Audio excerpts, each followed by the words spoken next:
Welcome in to the Sunday, October 22nd PFF forecast. It is the Sunday night after a very, very interesting week.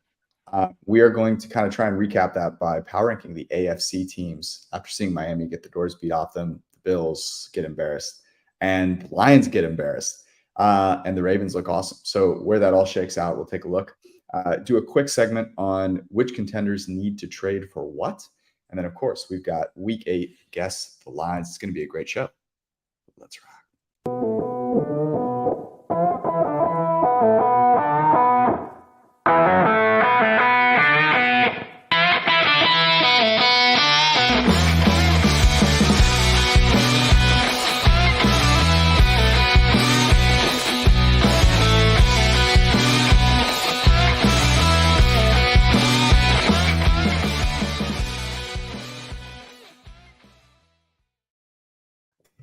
Welcome in if you are new to the podcast, and if you are a longtime member of the printing press, it's great to have you back. Weird week. We were going to try and do a full hour on the efficacy of the tush push, but there's just too many other things to talk about this week, so we're going to put that off to Wednesday, I think, and get right to it, because weirdly there are no buys this week after having, I think, 6 teams on a buy this prior week. Brad, is there any reason why this is, or is this just why AWS does the schedule for everybody? I have absolutely no clue. No idea. But there is a full slate. So we want to get to that. We'll guess the lines here in just a second. But let's get right to it. Very strange week for AFC teams.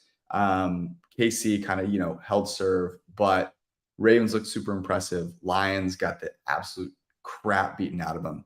And Miami, I'm curious where you guys land on them. So we're going to power rank the AFC. If you are listening right now, encourage you to power rank the AFC. Drop it in the comments. We'll show some of the interesting ones here on the screen. Brad, I will let you kick it off. Your top 5 AFC teams.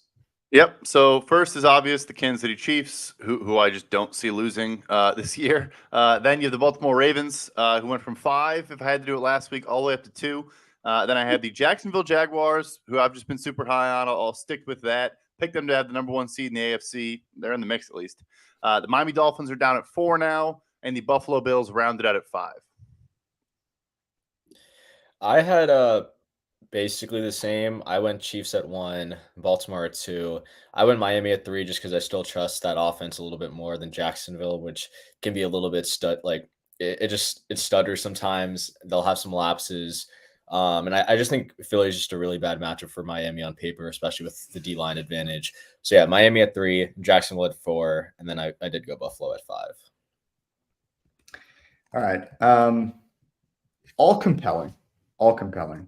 I struggle with this because, to your point, Brad, you had Baltimore at 5 entering the week. And how much are you willing to really move them based on one game, I think is super interesting. Detroit looked terrible. I thought that game was both a function of Detroit's defense sort of showing its true colors. They were horrible last year. The Ravens being good as they have been all year. And then really Jared Goff having no idea what he's doing in a game outside in, somewhat windy weather. We should have seen that one coming, and my heart hurts because we didn't see that coming. So I'm not moving them up nearly as far. Here's how I'm gonna do it, and I think this is gonna make some people mad, but here we go. I have Kansas City number 1. I have Buffalo number 2. I have Miami number 3. I have Baltimore at 4, and I have Detroit at 5. I just couldn't. In the AFC now. That's how bad they got curb stomped. Oh, today? sorry. I was thinking I had Detroit on my mind. No, sorry, Cincy at 5. Yeah. 5. And the reason I have Cincy over Jacksonville is, so I have Cincy and Buffalo still up there because I'm just not impressed with any of these teams. And I think having a quarterback as good as I know that Josh Allen and Joe Burrow can be is too much for me. And Buffalo, as bad as they were today, they're still second in EPA on early downs throwing the football. So yeah, I know it was a bad loss today, but I'm not going to overreact. So there you go. Yeah, I mean, obviously I am overreacting by jumping a team 3 spots, but also with Baltimore, we kept like seeing flashes of what they could be and wanting them to finish out games and beat bad opponents by multiple scores, and they weren't doing those things. But obviously, a ton of the underlying metrics were strong. And I'm not really downgrading Detroit that much. They just laid an egg today. They played like crap. They're coming off 4 straight 2-score victories. Yes, bad opponents, but they blew them all out in convincing fashion. And I just think with Baltimore, like Lamar already was probably playing as well as any other quarterback in the NFL. I assume he's going to be the highest graded passer in the NFL after this week. I think it's probably a foregone conclusion, and he deserves it. The only thing with Jacksonville, it's probably an irrational thought. So they are like third in the NFL now on EPA per play and success rate on scripted drives, and are like 22nd off of it. And I'm just waiting for Doug Peterson to take over play calling for Press Taylor. And then when that happens, I feel much more confident about the Jacksonville Jaguars actually scoring off of script. So that's my ace in the hole for why I have them ranked so high. That's fair. What's your biggest beef with my rankings, Arjun? I mean, I understand leaving Jacksonville out. Like, honestly, like that is a very frustrating team to bet on. It's a frustrating team to watch at times, just because the potential that Trevor Lawrence has, the potential that the skill position players has, and then you'll see Calvin Ridley like lay an egg a couple games. You'll see their pass defense break down a couple games, and they'll have losses like to the Texans. You had the Bengals at 5, right? Yeah. So that's one where it's like, I think I can understand that if you're projecting them and you're projecting that Burrow's going to get healthy over the bye, because they still have they're a pretty healthy team. Chase, Higgins are both playing, both healthy. Boyd is there, so you still have one of the best wide receiver trios in the league. I think it's a pretty young DB room, but DJ Turner and Cameron Taylor Britt, like they've been like pretty good, given that they're only first and second year players. So it is like a kind of a young team, especially like a young defense that replaced a lot of secondary pieces. But if you are projecting that they'll get better over the bye and Burrow's coming back to form, I 100% agree that they deserve to be in the top 5. I just don't know if I would leave Jacksonville out, given that they've won 4 straight games in 19 days, which I think is pretty impressive to me. Nothing is more impressive to me than Jacksonville in the red zone finding ways to target receivers on the end line. Jacksonville would be top 5 for me if they could ever target a player not with his toes nearly touching the out of bounds marker. That's the missing piece for them. Here was my takeaway in doing these. You can make a case for any team at number 2, 3, 4, or 5, and Kansas City's number 1. And I think what's really interesting is where you would slot the NFC, because I think you can make a very strong case that it's Kansas City, some NFC teams, and then a bunch of AFC teams who, whichever one gets lucky enough to play at home, is going to get a chance to play Kansas City. That's probably how it's going to go. And then Kansas City is going to beat them. Like, I just am very unimpressed with all of the AFC teams. My takeaway from watching tonight's game was that Miami is a team that when they are winning or they are playing an inferior opponent are going to look amazing. And when they play a really good opponent, like they're just, I don't know, they're an average team. Like I thought Tua looked like I would expect kind of Tua to look. It was outdoors. It was in a tough spot. They got a defensive touchdown. Jalen Hurts, once again, I didn't think looked amazing. And they couldn't even keep the game within 2 scores. So I don't know. And Baltimore looked great today, but they've looked terrible in other weeks. So I want to be careful not to overreact. I feel like every single AFC team that isn't Kansas City, because Kansas City gets a pass because they're freaking Kansas City, just every other week looks terrible.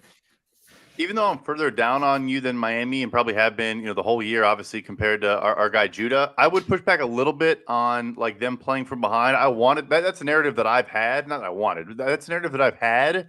And they were down 17-3. Tua gets pushed back to 3rd and 18 because of one of their 15 offensive, pre-snap penalties, and throws a seed to Cedric Wilson, who came to life, for the first time in a year and a half in this game, and then threw an absolute beautiful moonball to Tyreek Hill. And yeah, it helps that Tyreek Hill just burned by double coverage. But like they kept finding a way to get back in this game. He tied up at the defensive score. Yeah, he threw a paper airplane in the right corner of the end zone for the interception. But like they did show me that like they can, to a degree, still play from behind. Yeah, like you said, I mean, look, against better opponents, Buffalo and Philadelphia now kind of looked, overclassed compared to them.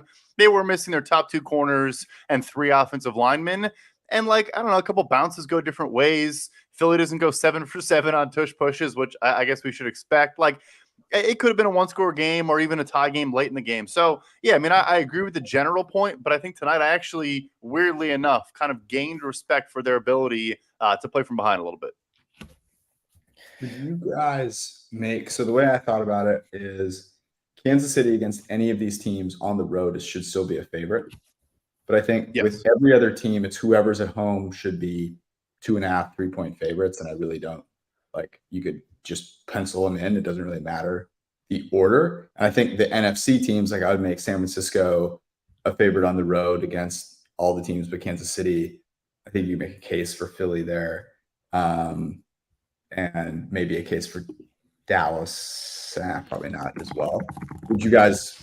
Is there a team in the AFC that you think deserves to be a road favorite against any of the other AFC teams?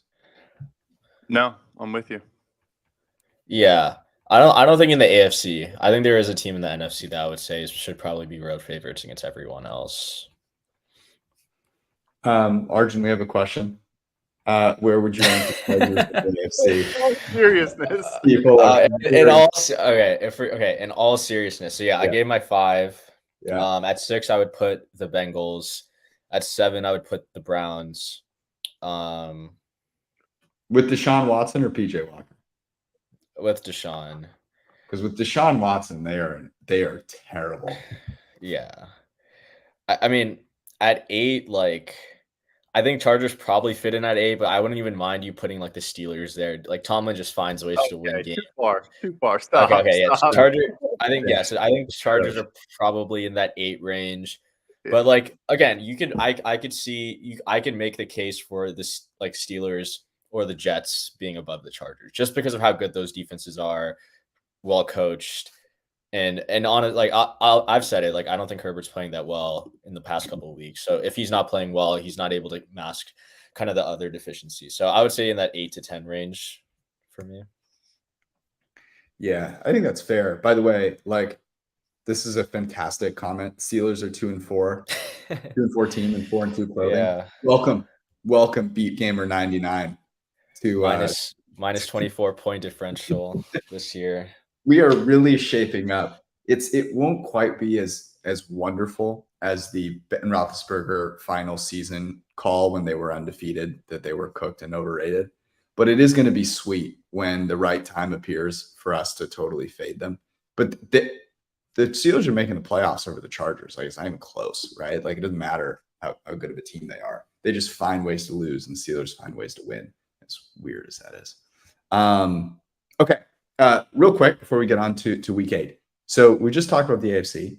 There are some teams in the NFC. Brad, we'll start with you. You're the guru on who's actually available to trade. You've got tons of great content up on pff.com about who's available, what type of compensation, what teams might be looking to actually make a move. And this is different from like 99% of trade content you see, which is literal bullshit. Like how many firsts for Patrick Mahomes? I think that's my favorite piece of trade content so far this year. Shout out to ESPN. But Brad, contender that needs to make a move and what they need to make a move for. Yeah, quick shameless plug. I got another article coming out tomorrow morning with 10 more, I think, very realistic trades. I would almost say they're names that you're not going to get excited about because I think they're guys that are actually going to move. For me, I won't steal Detroit from you, Arjun. For me, I'll just stick with Philly.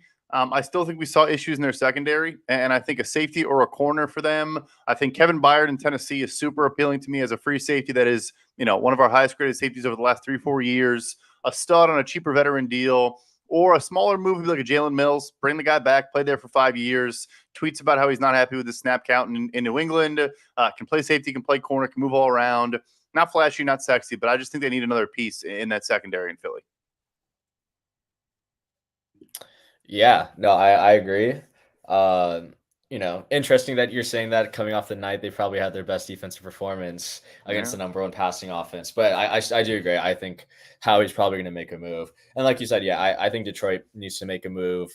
I feel like their defense has been kind of overperforming a little bit. It helps when you face Baker Mayfield, who missed like 5 deep throws. You face Desmond Ridder, face some bad quarterbacks that maybe, up your stats and everything. But I think the Ravens game really kind of exposed some things. Yeah, Jerry Jacobs was out, and you never want to start Will Harris at outside corner, which when I saw that happen, I'm pissed at myself that I didn't go and bet Zay Flowers over receiving yards, because that's like the perfect. Will Harris just cannot guard anyone.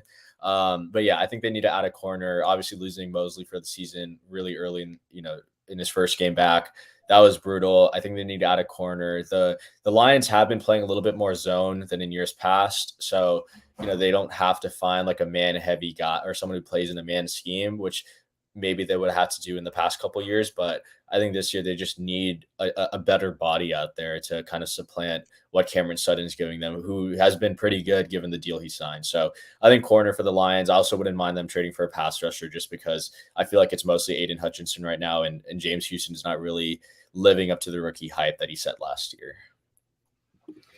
I think Cleveland needs a quarterback, but given that is not fitting Brad's realistic Jacoby Brissett reunion, I think it's realistic. Why not? Criteria.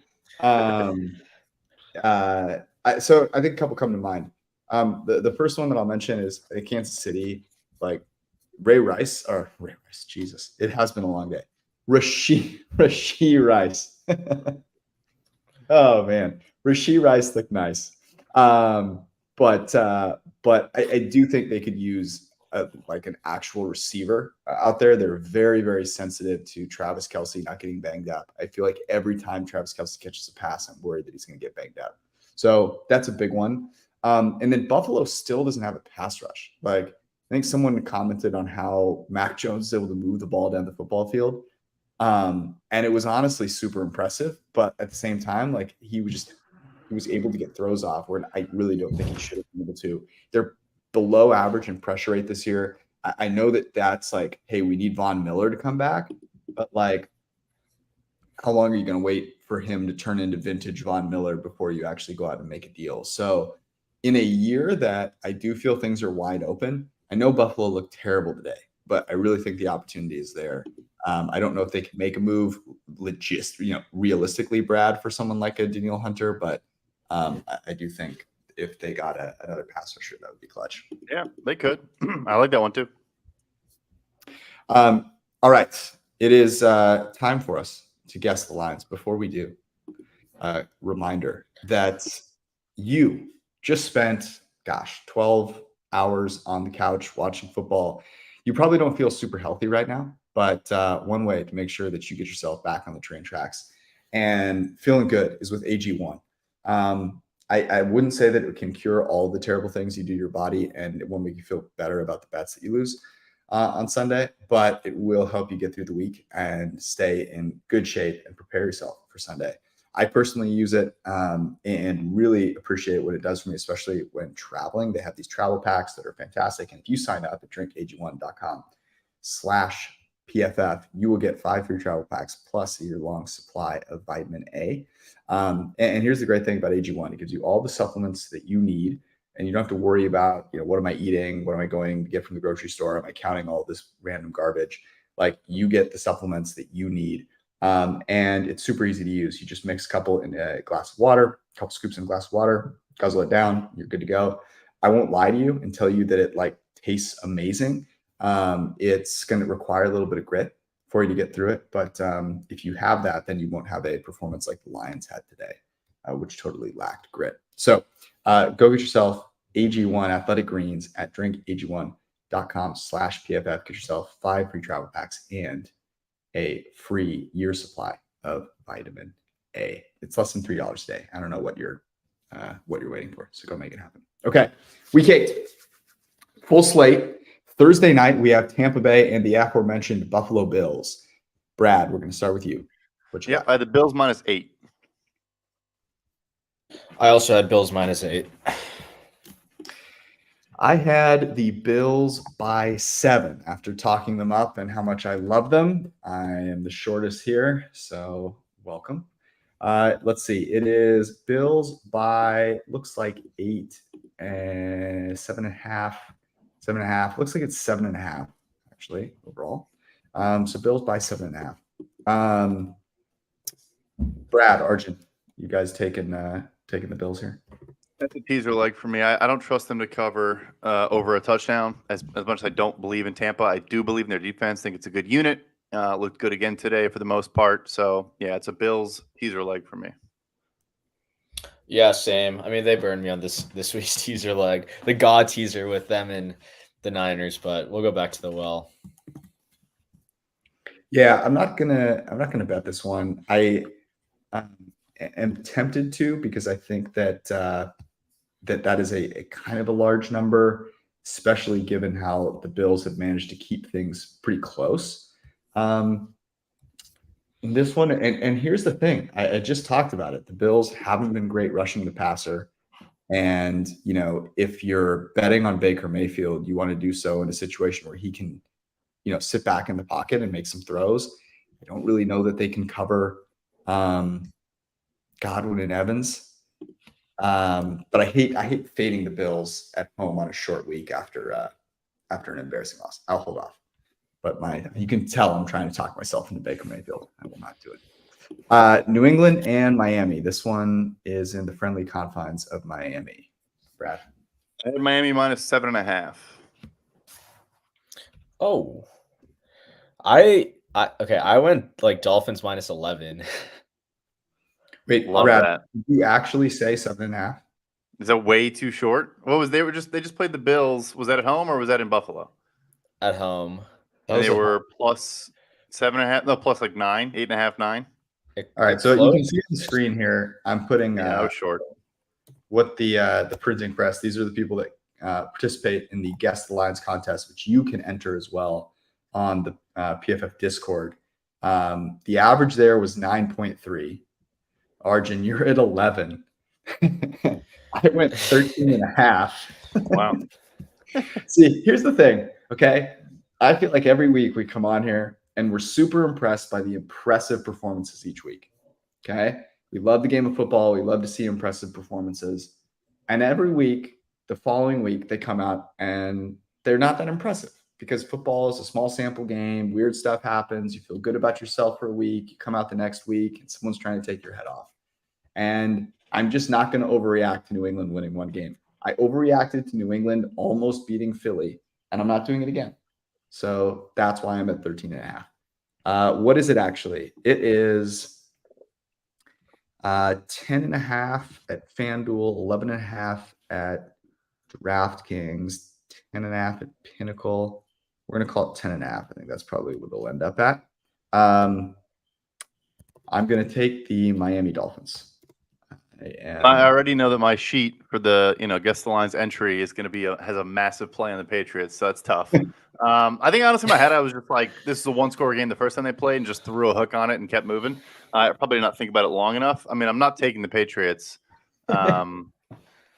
Yeah, no, just no play for me. I know I already lost the GTL for week 8. Yeah, I think the big thing here is like, is Waddle going to play to me? Yeah, I mean, I remember Dolphins minus 1.5, minus 2.5 week 2 was like one of my biggest plays of the year, and that cashed. But Belichick, I think, has done the best job on this Dolphins offense. Now, obviously, now they're playing in Miami. Going to be better weather. They have JC Jackson, but I'm not sure how much of an impact, like how much of an upgrade he is at this point. And yeah, we've talked about it, like Miami against man-heavy defenses. That's just a cheat code, and that's kind of what the Patriots are. So I don't love putting the 11 out there just because Belichick, I think, has done a good job of stopping this Dolphins offense. And I talked about this trend actually last week, and it continued. In the last 6 weeks, every single opposing wide receiver one has gone under the receiving yardage total set by the Bucks. So Diggs only had like 58 receiving yards today. His yardage total is probably in the 80s, right? So it's gone under every single game after week 1, which is AJ Brown. So Tyreek's probably not going to have that great of a game. And if Waddle isn't playing, then I do get kind of worried about this Dolphins offense moving the ball. So I'm going to lay off here. So Devontae had 29 the week before as well. I do think like small shifty speedsters like a Tyreek Hill is probably different than what we think. Obviously, he's our number one guy. But also Waddle had like 4 catches in the last quarter. He'll be fine. Waddle came back, yeah. Yeah. Waller came back. Okay. The battle for New York, the Giants and the Jets. It was funny. I was talking to one of my buddies this weekend, and we were trying to, decide whether we were going to bet the Giants +3. And he was like, is Jones going to play? And I was like, God, I hope not, because I feel better about them with Tyrod. And Brad, what would it take for them to stick with Tyrod? They're not going to do it. You just paid the guy. I will say this, though. Like, if Daniel Jones is like 92% healthy, maybe they just try to talk themselves and like, hey, man, like, you're our franchise guy. Just get healthy. Just rest up. It's a neck issue. Necks are a serious thing. I mean, I people think I was being facetious saying that Tyrod's an upgrade. He averaged 9.6 yards per attempt today. Daniel Jones has thrown for 9.5 yards per attempt or better twice in his entire NFL career. I mean, Tyrod was getting the ball out when he needed to. Yeah, his second half was not great. I mean, Washington was teeing off on the worst offensive line in the NFL when they knew they needed to. So I made this anyway. I made this Giants +3. And if it's Tyrod, I like that. If it's Daniel Jones, I would rather it be 3.5 or 4. I like the hey man. We're not gonna. But I went Jets -3 here. I did as well. And it is, where is this game? It is 3-3. Yeah, it's 3. Any desire to bet this, or can we move on from this? Sergeant, are you doing it? Dude, my Jets. I think I have to. I think I'm doing it too. The privilege, Go ahead. the privilege is this total, which is sitting at 35 and a half. It is going to be a very bad. And here's the thing. I think a lot of the underlying metrics actually go against my favor. Zach Wilson has a 55.2 passing grade against the blitz this year, which is the 4th worst. And obviously Wink's going to send the house on almost every play, but I don't see how the Giants are going to move the ball against this Jets defensive line. Like, they're already out so many starters. I think the Jets defense will force some turnovers like they have all season, put the Jets offense in favorable situations. So I'm gonna be taking my Jets here in this match. I am as well. So the total is an absolute privilege, and it's a correct total because the Giants defense has now played well 3 weeks in a row. Like they do their, and you mentioned the blitz. My thing with that is, and it was kind of the inverse today in Washington. The Jets obviously tackle situation. Makai's playing well, right? Tackle's kind of a, they keep losing guys to injury. But I know McGovern's kind of been a privilege too. But like Lakin's playing the football that they paid him for. Tippmann's been pretty good when he plays. I'm imagining he's healthy for this game. Maybe I'm wrong on that.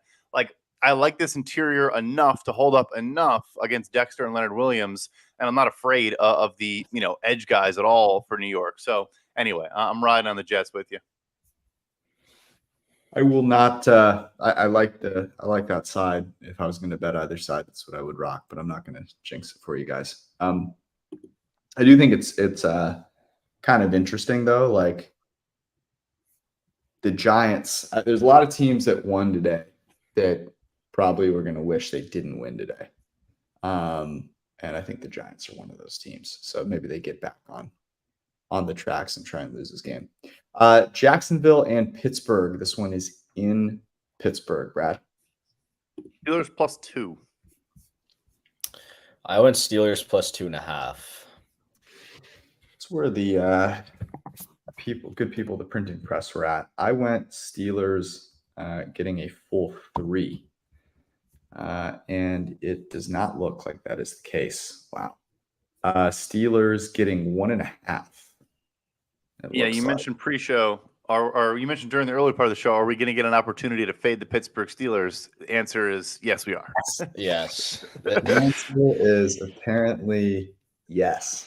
I mean, look, I think seeing that coming against the Rams do not have a good offensive line. And Judah said this on the podcast on Wednesday, right? That backing the Rams when they have a trench advantage, when they don't, it's going to look ugly. Jacksonville doesn't have the greatest offensive line in the world, but I do think they're better, and that Trevor Lawrence is someone I'd rather have against that defensive line than Matt Stafford for sure. And they couldn't cover Puka Nacua at all, and they basically tackled Cooper Kupp whenever he came close to catching a pass. So I like the Jags here. I'll take them. Yeah, I mean, Trevor Lawrence, I think, had 2.1 second average time to throw against New Orleans. I think it was the fastest of his career in a full game. So if he's still a little bit dinged up with the knee, which he might not be after, a week and a half of recovery, they'll have the same game plan. We talked a little bit about Calvin Ridley. There was a good note from Sam Schwartzstein, I think, was talking about like he's not very productive against press and against a lot of man coverage. The Steelers try to run it, but I mean, Levi Wallace and Patrick Peterson are not really capable. So I think he'll bounce back and have a good game. Yeah, it's in Pittsburgh, and Tomlin scares us. And hey, 7 straight wins off a bye. Hashtag trend. But yeah, I like Jacksonville in this game because their defense. I mean, Pittsburgh's going to do nothing. They're not going to run the football whatsoever. Kenny made a couple nice throws today, but I think Mike Caldwell is really coaching this defense up really, really well right now. You're going to have Josh Allen getting around the corner and getting pressure on Kenny Pickett. And I like the way Darius Williams is playing. I think Tyson Campbell comes back for this game. I like Jacksonville here a lot. Yeah, I think you guys hit on everything. This is like a prime Steelers fade. We're taking the better Jags team. Having 10 days of rest as well. I think they just looked better on Thursday night. And honestly, I question how much different are the Saints and the Steelers as a team. Both are kind of led by their defense. Both have offenses who are frustrating to watch. And I would say Derek Carr is a privilege, but Kenny Pickett, I don't think he's an upgrade over Derek Carr, really. And I know they got Deontay back, who did make a kind of a sizable impact. But like you said, Tyson Campbell's coming back, who is one of the better corners in the league. And Darius Williams has 3 picks, 0 touchdowns surrendered, and one of the lowest passer ratings allowed. So I do like the Jags in the spot. I think a lot of things line up for them to cover. There's a last note, too. People say, oh, the Steelers defense is so incredible. Yeah, it is. The Jaguars are 5th in defensive drive success rate. The Steelers are 12th. Opponents and all that, the Steelers have played some good teams, but the Jaguars defense is, it's not as good as Pittsburgh's, but it's playing very good ball. Very true. Atlanta, Tennessee. In Tennessee, Brad. I had to pick them. I had to pick them as well. I have Tennessee Titans getting 1.5 because I have that much respect for Arthur Smith and his ability to drive fantasy managers absolutely buck wild. I love it. At this point, I have become a huge Arthur Smith fan simply because of how mad he makes everyone on a weekly basis.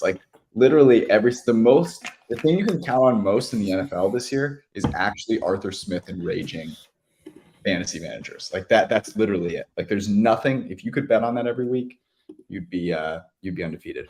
Let's see. It is 1.5, 1.5. FanDuel's at 1.5. DraftKings at 1. Circa at 1. We'll call it 1. Any action from you guys? The thing here is Tannehill, I believe, had a high ankle sprain. I know they just had a bye, but I still don't know if he's going to play in this game. I think that's what it is. High ankle, could be low ankle, whatever.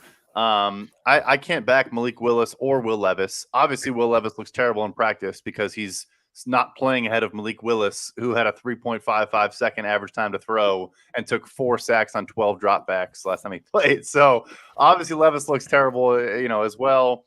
They might be selling some players off. Anyway, I don't know. I can't play this game. The pick 'em is that's me waving the white flag on the entire matchup. Desmond Ritter's still on the do not bet list. If it was if it was anyone other than him, Jordan Love or Bryce Young, I'd probably be taking whatever team against Tennessee. Yep. But Ritter fumbled how many times? 3 times in the red zone. Yeah. So that it's kind of indicative that they got to the red zone, which is impressive, right? That's a good thing. The Bucs are a pretty good defense, and obviously you can't just fumble. Now the fumbles are something that I feel like it's not like a fluke. It's been happening throughout the season. These kind of red zone stalls for the Falcons, even though they have 2 of the highest paid offensive linemen in the league, and then Jake Matthews as well. The Falcons defense is actually pretty good. They rank 2nd in rush EPA allowed, so we're probably not going to see Derrick Henry or Tyjae Spears go off, which means whoever is at quarterback is going to be in a lot of expected pass situations. I think I'll caveat that by saying if Malik Willis is starting, I probably am going to bet the Falcons just because I think Malik Willis is terrible. And I don't know if Levis is better, but Malik Willis takes way too many sacks for my liking, and I think the Falcons passers can get after it, especially given how terrible the Titans' offensive line is. Yep. I'm very tempted to take Atlanta. My concern, and the reason I'm going to lay off, in addition to Ritter, is that the one thing the Titans do well is stop the run. And the one thing that Atlanta kind of needs to do, because Ritter isn't just a like drop back and, cut your head off kind of guy, is run the ball. Assuming that Bijan Robinson gets over whatever illness plagued him during the game today, that obviously helps a little bit. But yeah, Desmond Ritter is a road favorite, not quite yet. Houston apparently he felt healthy in the final 3 minutes of the game. He couldn't play the first 57, but then he was good to go in the last 3. Just because Arthur Smith, like you said, is just trolling America. But anyway, go on. Got some fluids in him, It's yeah, just started to feel better as the game went on. I love that guy. Houston and Carolina. This one is in Carolina, Brad. I had Carolina plus 3.5. I couldn't get to the 3.5. I just made it a flat 3. Likewise, as much as I wanted to. And let's see here. What an indictment on the first. This isn't such an indictment on the first pick of the NFL draft. This line right here. I mean, holy cow. It is 3 pretty much everywhere. Brad, are you taking the D'Amico? Yeah, I purposely did that. Like I that was me putting a bet in, for the sheet and all that. Yes. Yeah, I'm betting this as well. Fading Bryce Young has been pretty profitable this year. I don't think it's going to stop. My biggest reason for this, we've talked a lot especially with Judah. CJ Stroud is great in one area, right? Which is when he's throwing from a clean pocket. Do you know who's dead last in pressure rate this year? Who? The Carolina Panthers. So they've only pressured quarterbacks 27.7% of the time, which is lower than the Cardinals and Bears, who don't have a pass rusher making more than like 10 million on their roster. Or I guess Ngakoue might be there, but yeah, the Panthers can't get after the passer. Part of that is also just terrible game scripts. They have to account for stopping the run, which makes it harder to rush the passer and everything. But this Panthers team won't get after it. Stroud's going to have a ton of clean pockets. Got Tunsil back. He has Titus Howard back. That offensive line should be, capable enough. Both teams are coming off a bye, but Texans, I think, will be Texans healthy is more important than the Panthers healthy. And again, fading Bryce Young against a pretty well coached Texans defense, I'm all here for it. Coaching mismatch of the highest order. I mean, Ejiro Rivera is a good DC, but yeah, the offensive side, I love Bobby Slowick versus, I guess now it's Thomas Brown, not Frank Reich calling plays. Yeah. As much as I want to do it, and as much as I like CJ Stroud, a full field goal on the road, I'm just not quite ready to do it. So I'll let you guys have that one. We'll move on to Rams and Cowboys. This one in Big D. Brad. I had Dallas. Oh shoot, where'd I put this? Dallas -6.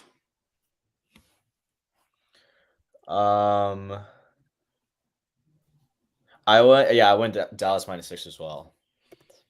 Interesting. I went Dallas by 4.5. I think I moved this one down a little bit. And I'm going to be short as anticipated. It is 6. I can't believe we bullseyed that. I thought it was going to be more 4.5, to be honest. But anyway. So look, this is where I struggled with this one because I believe actually on my sheet I had 5.5 originally. Moved to 6, or moved to 4.5. Now that it's a huge change. My concern here is obviously that no one is going to block Michael Parsons, and the Rams O-line is really poor. But I did think this game against Pittsburgh was pretty fluky, and I think that this line is a bit of a reaction to that. As good as the Steelers' defensive line is absolutely phenomenal.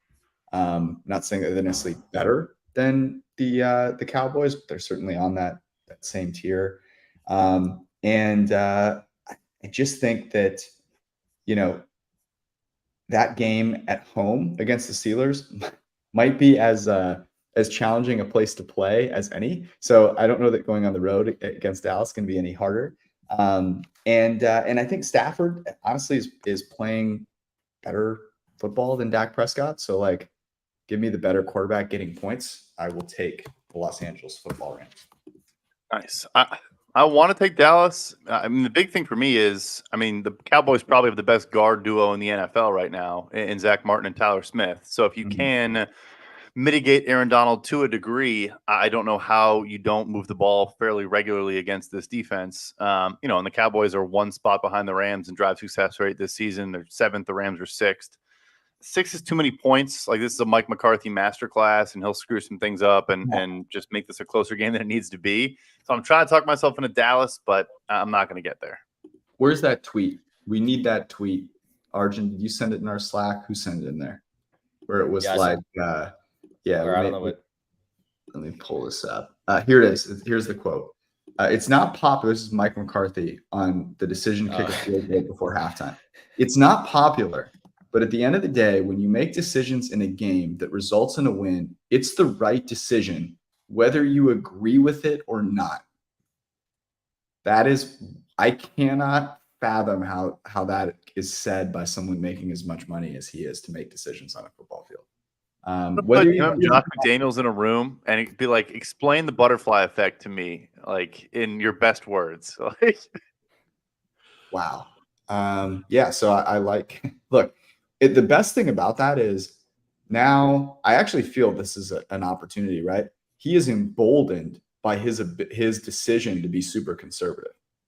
And so, like, he's going to keep being super conservative. Like, you think this guy's all of a sudden going to start going for it? Like, no, dude. Like, no. He won a game being hyper conservative. This guy's going to be hyper conservative. So, yeah, it's incredible logic. Yeah, can we pull this comment by AJ up, the McVay one? Because I was just shocked when this happened. So he is third and 5 on the Pittsburgh 35-yard line, first quarter, 0-0, right? He runs the ball, which trying to set up a closer fourth down. You don't want TJ Watt and whatever to tee off. They only rush for 1 yard, so now it's 4th and 4 from the 34. You have Brett Maher, who's on his second team. Shanks a 53-yard field goal. Rams end up, losing. But like, I just could not understand this decision. Like, if you're gonna run it and if you don't gain any yards, like, why wouldn't you just pass? Like, Stafford's been playing really well. Like, it was just one of those like privileged McVay decisions. But going back to the bet, as AJ also said, Stafford under pressure this year has not been that good. He ranks 20th in terms of EPA per play. When pressured, he's averaging a negative 0.42 EPA per play when pressured. Dallas number 1 in pressure rate. Probably just a bad matchup for them, but I think 6 is a lot of points, so I'm going to lay off. All right, before we move on, Prize Picks. You may have heard of them. I'm sure you have. If you have not, you should go check them out. What is Prize Picks? Let me be very clear when I say this. They are a daily fantasy game. Daily fantasy, that's right. And if you're in a place that you can't, per se, do some of the things on an app, such as, betting on football games, Prize Picks is a great place to go play. You could have bet, for example, as we may have talked about, some of the Kansas City Chiefs. You could parlay them, shouldn't say that. You cannot parlay them. You can pair them with other players that you pick. And here's how it goes. You pick whether they go over or under their fantasy projection, and then you can win up to 25x your money on any entry. Prize Picks adds a ton of excitement. It's super easy. You can get your first lineup down in seconds after going to prizepicks.com/forecast. And here's the deal. When you use the promo code forecast for your first deposit, you will get a match of up to $100. So let's go to prizepicks.com/forecast.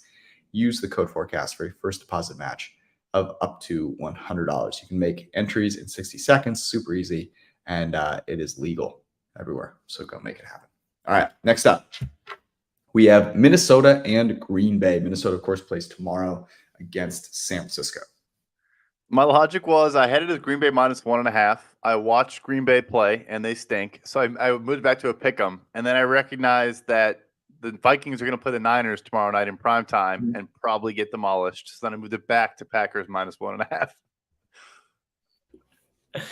Yeah, I went Packers -2 here. So it's funny. I initially made this line forgetting that Justin Jefferson's out. I was like, oh, Justin Jefferson's out. Let's see. Green Bay somehow lost today in Denver. oh, like maybe Green Bay really sucks and like Minnesota is going to be good. They're going to cover tomorrow. No, here's what's going to happen. Minnesota is going to get banged up tomorrow. They're going to play super physical San Francisco team. They're going to trade Danielle Hunter. They're not going to play Justin Jefferson. And then they're going to go travel to Green Bay and play a Green Bay team that has an extra day of rest and was embarrassed and wants to get back on stride. So I made this a full 3. Green Bay by 3. I'm sure this is going to be too much, but let's see here. It is 1.5, 1.5. DraftKings is at 1. We'll call it 1.5.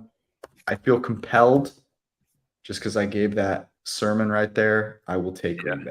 Got to ride with Jordan Love. I mean, the funny thing is the Packers, and this is before the Vikings-Niners game, actually are better in converting drives into points, which shocked me when I saw that. I mean, I'm staying away. These teams both stink. Yeah, no betting on Jordan Love in this household. So no, it's forbidden. It's very fair. I like pain though, so I will be betting on Jordan Love. I can just see it now though. Kirk Cousins throws some awful pick. I mean, the talent. It's so funny how like poorly or not poorly. How bad that supporting cast is when you take Justin Jefferson away. Like it really, it's not great. New Orleans, Indy. Brad? This is a Hall of Fame. I have no clue what to do, so I made it a pick 'em. I went Saints +1. I had the Saints +2.5. Apparently, I am not a believer in the Minshew. Let's see here. Brad, any thoughts? Yeah, I mean, it's such a bad matchup for this Colts offense. I mean, because Gardner Minshew obviously has been getting away with a lot of quick passes and just finding soft spots in zones, letting Josh Downs and Michael Pittman and those guys go to work. You can't really do that against a sticky press man coverage team in New Orleans. They still played well against the Jaguars. Obviously, had some blown coverages or just mishaps here and there. I shouldn't even say blown coverage, just better offense, but. I just hate this matchup for the Colts so much that as bad as I think the Saints are, it's a teaser leg. The Saints are a teaser leg for me here. Yeah, I had a pretty bad week betting this week, but I don't think any bet was worse than me betting the Colts to be the lowest scoring team this Sunday, and then they ended up dropping 38 on the league's #1 defense. But I'm with you, Brad. I think this is a good teaser leg. You mean the defenses? Yeah, you mean the Colts are a teaser leg, right? No, the Colts are -1.5 that I'm seeing. Oh, did I put Colts are them favored? The Colts are favored in this game. Yeah. Which, look, Shane Steichen is miles better than Pete Carmichael. There's no doubting that. It's not even close. But also, so first I mentioned the one direction. Also, these receivers in the New Orleans, like Chris Olave and Michael Thomas and our guy Rashid Shaheed against Daryl Baker, whoever the corners are. I mean, I just like matchups a lot in New Orleans' favor. I mean, they might still lose, but I think they'll cover a touchdown here. Oh my God! Yes, they'll cover a touchdown here. Oh, you're with us? All right, good. We cannot be overreacting to this. Oh, you had it the other way. Okay, I see. Yeah. Yes. Okay. Are we serious right now? Yeah, it's a massive overreaction, George. I agree. I That was love a classic. Gardner Minshew. I love Gardner Minshew. We cannot be serious here. Okay, did anyone watch that game today? Did anyone watch that game today? Derek Carr and Pete Carmichael aren't serious. That's the problem. And you have a lot of faith in them. But here's the thing. So you're 100% correct, Arjun. But these guys were embarrassed on national TV. Okay, they're not just going to give up. Right? These aren't this isn't a high school JV team. So they're going to come out. They're going to play their ass off. And they're going to play a team that just nothing about the Cleveland Indy game was sustainable. There's nothing about that game to me that I'm taking away from that and going, oh yeah, it's going to translate to next year or next week. Michael Pittman rumbling for a 75-yard touchdown. None of that stuff was real. So no, this is ridiculous. I'm probably going to end up taking New Orleans money line as well because take them in circa. It's never gone bad for us. So never, absolutely not. All right, we're on to Washington, Philly, and Washington. I had the Commanders plus 6.5, which probably feels short already. But I went Eagles -7.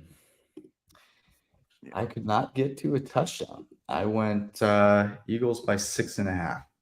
okay. And even there, I thought 6. I think you could go 5.5. I think it's gonna be 6.5. It is 6.5.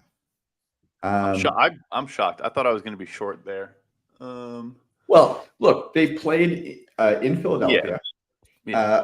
a few weeks ago, and that was a close game. I mean, that game actually was very similar to the spot for this game, in that Washington had just, I believe they just played Buffalo, and Sam Howell took 14 sacks in that game. And we sat here on this show and we said, oh my God, Philly is going to eat Washington alive, and Sam Howell is going to take 20 sacks in this game, and it's going to be a nightmare.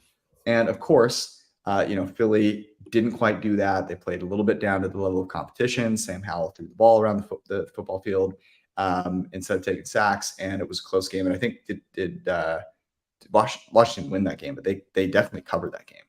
Yeah, there was overtime. They definitely covered. It was at Philly. It was probably 8.5 plus. I mean, he still, I think, took 5 sacks in that game. I think he took 5 more today.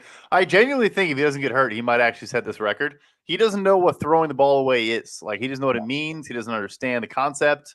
I'm not playing this one because they can put up points. Philly did play well on defense today, but like we've said all along, like, there are some warts there. But yeah, I'm staying away. I don't know. Sam Howell looks like someone that gets thrown into a foreign language class that has never like taken the language before and is like trying to figure it out on the fly. Like that's how he reacts to the blitz. It's honestly tough to watch. It's like he has no idea what he's doing. He has no clue. And Wild. Wink Martindale was cooking today. So yeah, maybe Philly should just blitz him all. Yeah, I mean Howell bottom 5 graded passer versus the blitz this year. But yeah, Eagles don't really need to blitz to get home to Howell, which I think will cause some problems. But yeah, I mean, I also worry about Jalen Hurts' status. Like he kind of got banged up in the game, right? Yeah, he was labored. Yeah, like he probably will play, right? Like yeah. No, he'll play for sure. I actually think it happened even before this game. Like I'm not sure if he was fully healthy coming into the game because there was one of the first times he ran the entire night. It was like a rollout to the left, and I was like, he doesn't even look right. Like it was just like labored and like limping a little bit, and then it got progressively worse as the game went on. But he'll definitely play. I mean, they ran the tush push 7 times, so obviously they still trust his leg. But yeah, he's not 100%, and obviously Washington can rush the passer. So this is where we dive into the tush push. So the people that have been waiting to get it. Yeah, it's time. Oh man, does Jalen Hurts make the tush push, or is the tush push the thing that makes Jalen Hurts?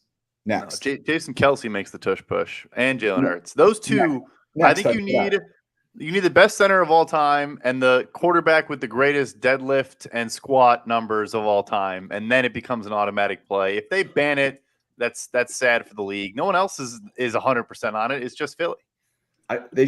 Why ban it? That's the reason that this team is good. I'll be sad.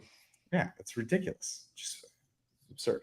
Some loser franchise is going to go bring it to the owners' meeting and complain about it and say it's not in the spirit of the game and yada, yada. It's coming. Yeah, definitely. Cleveland and Seattle. Seahawks -3. Yep, I made it a full field goal as well. Wow. As much as I wanted to, I had the Seahawks in Circus Survivor this week. And so I watched that game very closely. And let me tell you, it was not a good feeling. Not a good feeling at all. I have no idea who's playing quarterback for Cleveland. And to be honest, I feel better about this if it's not Deshaun Watson because he looks awful. I mean, he looks terrible. And the fact that he cleared concussion protocol and didn't go back in that game, we talked about this before the season started. What would it take to not have Deshaun Watson be the starting quarterback for the Cleveland Browns? I think we're seeing it. Like those, to me, what happened today is that he looked so awful. They're like, no, man, we're going to keep you out. We're going to let PJ Walker go out here and spin it. And anyways, I made this 2.5. So I just couldn't. Sorry, just throwing the comment in. He did say yes, which is kind of a red flag in itself. Stefanski said he's going to start, and he's the starter, and they were just like protecting him from himself or something. I mean, how much better is his shoulder going to get in a week? I don't know. Anyway, sorry, George, to cut you off. I just wanted to throw that in there. No, it's weird. Weird stuff is happening over there. Who could have seen this coming? It is 2.5. So you guys at 3, do you want to bet our Seattle Seahawks? I'll do it. Why get off the train now? I'm not going to bet them. Yeah, I do kind of like this as a teaser leg. I'm guessing the total going to be somewhere in the 46.5 point range. So it's a little 41 on DraftKings. Really? Yeah. Ooh, now I like it more. Yeah, I was gonna say. I will tease. Yeah, I mean, it was interesting. Like the Cleveland defense today had some really, really bad plays. And Denzel Ward, he makes so many high-end plays, but yet there was one play I think he just like decided to run with the post. Probably should just not.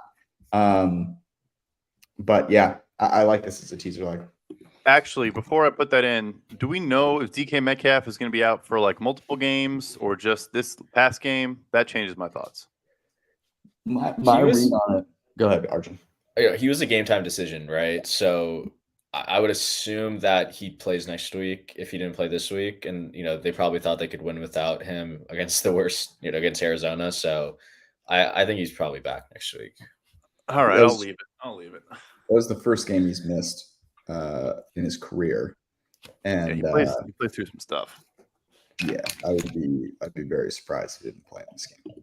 My take was they looked at the schedule, they go, oh shit, we've got the Cleveland defense come to town. You better rest up. And then Geno Smith was like, let me see how I can make this super close against Josh Dobbs. Kenny Walker at the three carries at the 1 yard line goes backwards. That was tough. Yeah, it was rough to watch. Although interestingly, in Circa Survivor, so 60% of the entries picked Seattle. I think the next 3 most picked teams were Bills, it might have been Rams and Raiders. So Raiders? A lot of people took the Raiders. Yeah. I mean, we can't even say anything. We fucking had Raiders, or yeah, shouldn't swear. My bad for swearing. We took Raiders in Survivor, so yeah.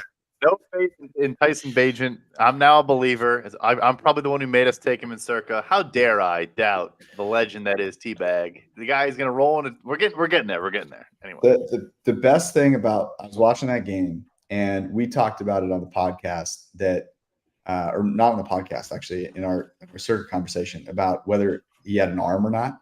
And you're like, yeah, he doesn't have an arm. Like he's got a really weak arm. So the broadcast, I think it was at halftime or end of the half, and they had a chance to throw Hail Mary.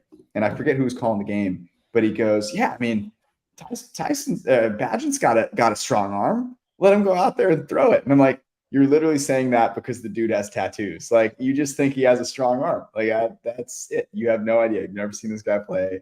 You did no prep for this game. And of course, Peterman comes out there and has a Nathan Peterman-like play. It's great. Nathan Peterman-like play. Real quick, if you're a Printing Press member, go watch the video when the Chicago Beat asks Tyson Bagent, like, hey, they took you off for Nathan Peterman for the Hail Mary. Do you think you could have reached the end zone? He was like, yeah, I have a cannon. And the whole beat just erupts in laughter. And he has a straight face the entire time. Like he wasn't joking at all. It was the highlight of the week for me. Yeah, good for him. Maybe we'll get a chance to see him on primetime. Baltimore and Arizona. I am guessing this will not yet be Kyler Murray. I assume that you guys are as well. What'd you make this, Brad? They've all but said Kyler's not going to play in this game. Yep. Essentially, I went 8.5. I went Ravens -10. I went with a flat 8. I guess Arjun, you're drinking the Kool-Aid here. Yes. I honestly wanted to make it like 7. It's 8 at DraftKings, 8.5 Circa, 8.5 FanDuel. Interestingly, Pinnacle is at 10. Heavily juiced though. Bookmakers at 9. This is kind of all over the place. It's called 8.5 here because it looks like that's what you can get in most spots. Man, I am kind of tempted. At home, Baltimore just had the best game you'll ever see. Arizona is not good, but they are trying to win these games. Like the way that they lose these games is honestly impressive. Like you could not try to lose these games the way they lose them and have it succeed.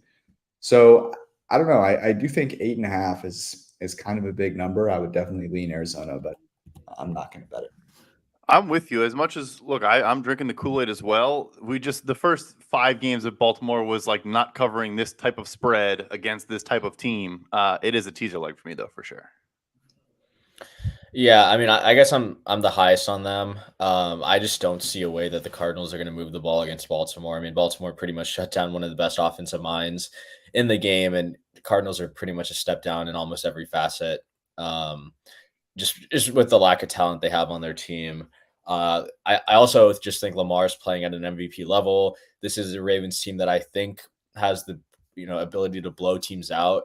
The Cardinals are also one of the worst rushing defenses in the league. They are second to last in terms of rushing success rate allowed. So, the Ravens haven't been a great rushing team this year, but they have been able to run the ball on teams that can't stop them. And so I think that would continue this game. But yeah, I mean, 8.5, just tease it down to 2.5. Pretty easy teaser like for me here. Yep. Yeah, no, I think that's fair. I don't know.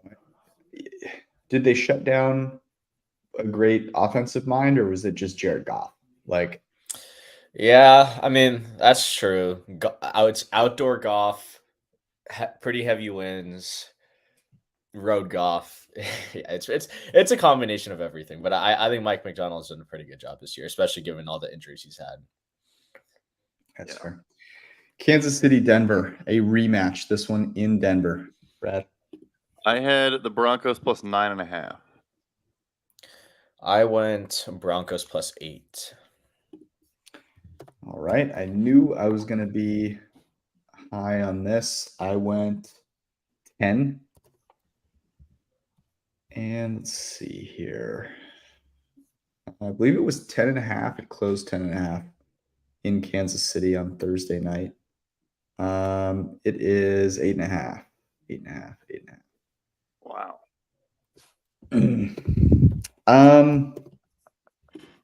So look, that game against Kansas City needed a last, kind of gasp touchdown from Denver to keep that game somewhat close. They still didn't cover. Man, Russ Wilson does not look very good. It's a division game, though. I don't know. I'll hear what you guys have to say, and then I'll figure it out. Yeah, just one thing for me is I think Denver's result this weekend, they were probably the most inelastic in response to what happened to still being sellers. I still think they're going to move pieces, even though they won. They know they stink. Sean Payton wants to start this whole thing over. He doesn't really care that they won this weekend, I would imagine. Kansas City probably not going to cover this massive spread on the road, maybe, but I'll tease it down. So now I got 4 teaser legs. I guess I need to differentiate who I'm teasing what with, but that's my 4th teaser leg. I do like the teaser. Yeah, I'm going to tease them as well. I have a feeling we'll see another teaser at some point on the board, but yeah, I like the Chiefs here. Yeah, it's a good little long spot. All right, we've got 3 games left to go before we get those closed out. One more little note for all you folks. If you are someone that has a family and you want to make sure they're protected while you watch football in peace, you want to consider getting a high quality term life insurance policy, and you can get one of those from Fabric by Gerber Life. And you can do it all online in under 10 minutes and have your family protected, make sure their financial future is in great shape, and then you can rest easy and bet football with us every single weekend. Go to MEET Fabric, FABRIC.com/PFF. /forecast, FORECAST. That's M2ES Fabric.com/forecast. And get started today. You go from not covered to having a great policy in under 10 minutes. And you don't have to go call someone or submit 900 million forms. You actually be in good shape and actually get this done in under 10 minutes. So go to M2ES Fabric.com/forecast and get yourself a great high quality term life insurance policy. All right. Cincy and San Francisco. This probably should be Sunday Night Football. It is not. It is just a late game. So, Brad, would you make this? Is the flex window closed? You must. You can't flex unless it's 10 plus days out from the game. Wow, we're getting teabag in prime time. All right. I'm gonna do. Sorry, I had 4.5. Niners -4.5. Sorry. Yeah, I went Niners -5. Okay, so I did 5.5. I waffled between 4.5 and 5.5. And obviously, Cincy coming off of bye here, that'll be baked into the line. It is 5.5 at FanDuel, 5.5 at DraftKings. 5.5 it is. Obviously, I think this number is right, and I think my reasoning was just, if Joe Burrow isn't 1,000,000% healthy, it'll get exposed in this game. This is the game that it'll show up. I do think he's getting healthier, though. Yeah, it's interesting you say it got baked in because I assumed it would. It's why I made it 4.5. You have not only Cincy off a bye, but obviously Niners playing a Monday night game. So that's why I went down to 4.5. Interesting. Do I take the Bengals? I think Burrow's calf is probably fine. I do, but I'll lay off. Yeah, I think the games that Burrow has struggled the most in are the games where the opposing defensive line really just wreaks havoc. Talk about the Tennessee game, look at the Baltimore game, the Cleveland game, and Niners 4th in pressure rate, 3rd in quick pressure rate. Burrow's whole MO this season has been getting rid of the ball quick, but if the Niners are able to pressure him on those quick dropbacks, I think that will cause a lot of problems. But yeah, I just the Niners are super banged up. Obviously, Debo's not playing tomorrow. I would need to see how healthy the Niners are coming out of the Minnesota game if I'm trying to consider betting on them. But I don't feel comfortable betting on the Bengals at all at this point. I believe the report, by the way, if it changes either of your opinion, Debo is out for this game as well. They basically said 2+ weeks. So yeah, this is interesting to me. I could see Cincinnati winning this game. Yeah, could absolutely see them winning this game, and it is an interesting game because I could see San Francisco winning by 20. I could see Cincy pulling it out. 5.5 just feels like the midpoint in a very wide distribution of outcomes. And so I feel like if you're taking this game, if you're betting this game, I would bet one of those crazy outcomes. I would not take 5.5. I would bet Niners on an alt spread, or I would bet Cincy to cover, 3.5 or something, or 2.5, and Joe Burrow to throw for 300 yards. I think that's the way I would bet this game. Yeah, I agree with that. All right, Sunday Night Football. Tyson Bagent. I guess they didn't rule out Justin Fields.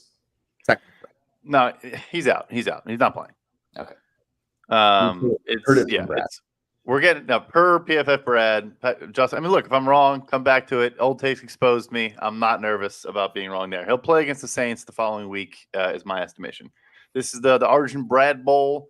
I went chart. I'm so excited for Arjun's spread. Just so everyone knows, he warned us pre-show. It's going to be laughable. I cannot wait. Went. Brad, should we just guess Arjun's spread? Yeah, we should guess Arjun. First, here's my bet of this. I went -7.5. I'm going to guess Arjun went 4.5. Oh, George, are you gonna guess yours? Well, so this is funny because I think Arjun went 4. Okay. I'm not that bad anymore. I went 6.5. Okay. So I went 4.5. Get out of here. You got if you did, you have to bet it. You cannot weasel your way out of betting it. I will bet it. I'm going to bet it tonight. The Chargers are terrible.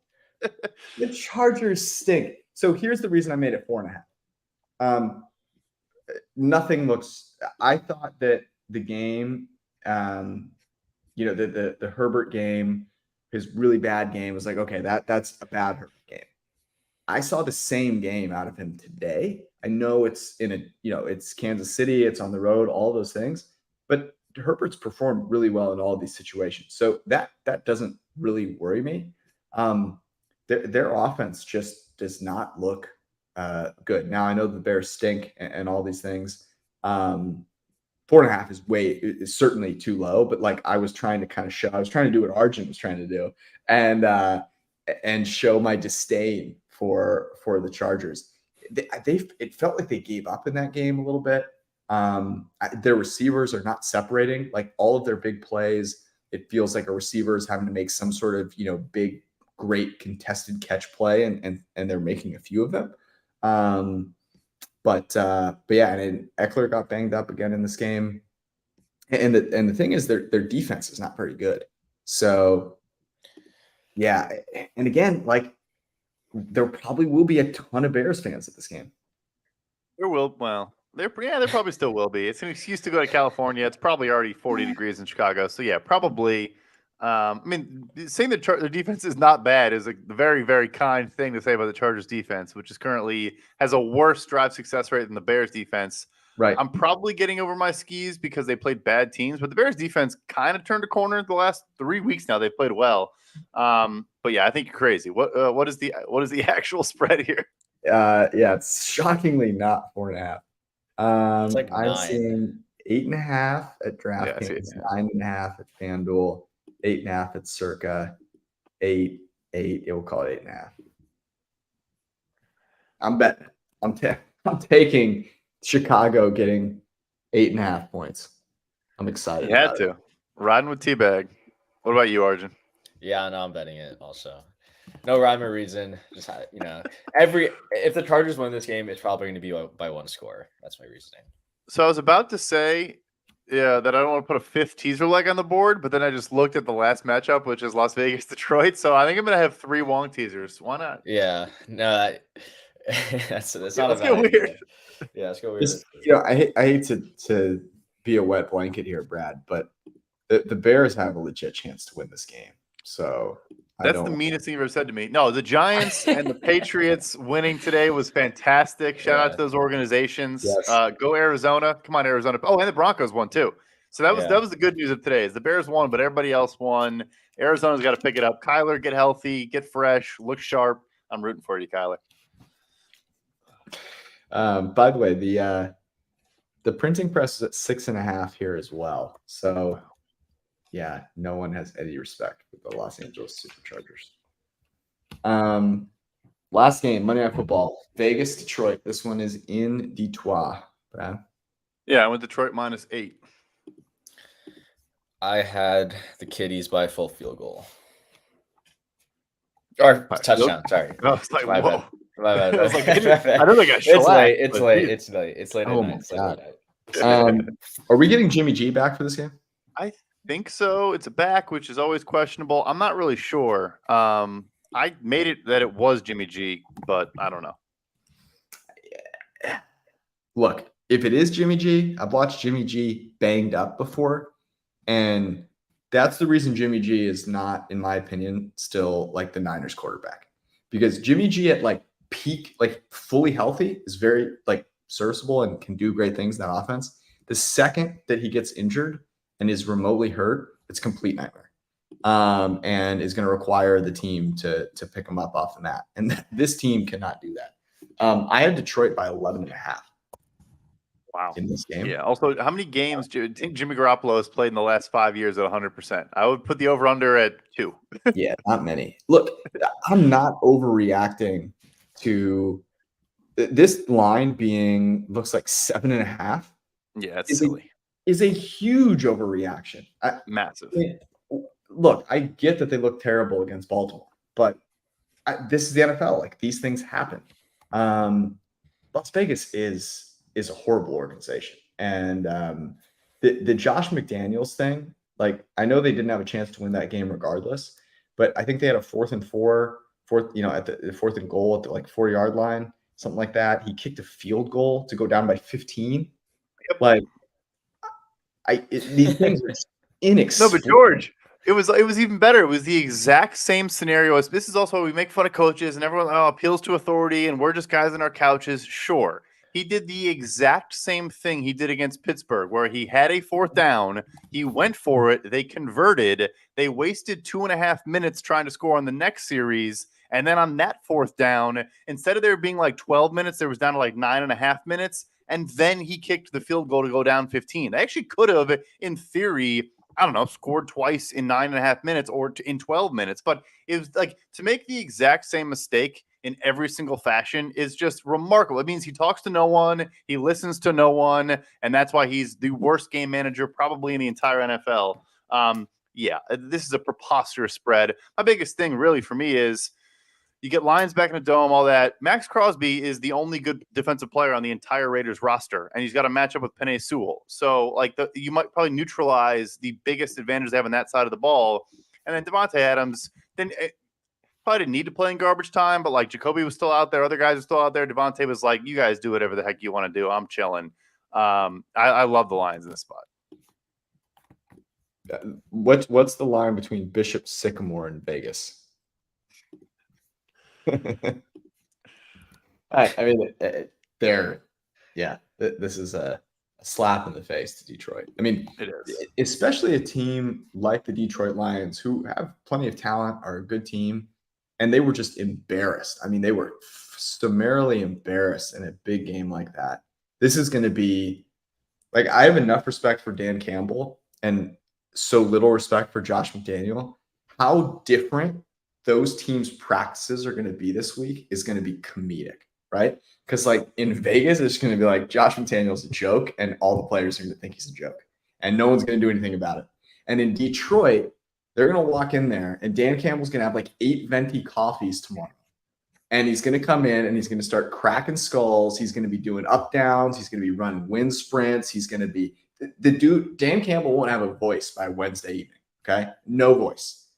And Jared Goff's going to be back in a dome. This is my favorite bet of the entire weekend. And like, whatever. I'm sure some weird shit will happen, but this is inexplicable. Okay, We have some massive exposure here, boys. Slow week last week. The board is on fire this week. This is a week. This is a week. I was not expecting this. All right, that was our show. We'll be back on Wednesday with Judah. Of course, we're going to figure out which of these bets we like the most. Write them up on pff.com so you can check that out if you're listening to this on Monday. We love all of you. Thank you so much for hanging out, and we will see you Wednesday. Bye. Peace.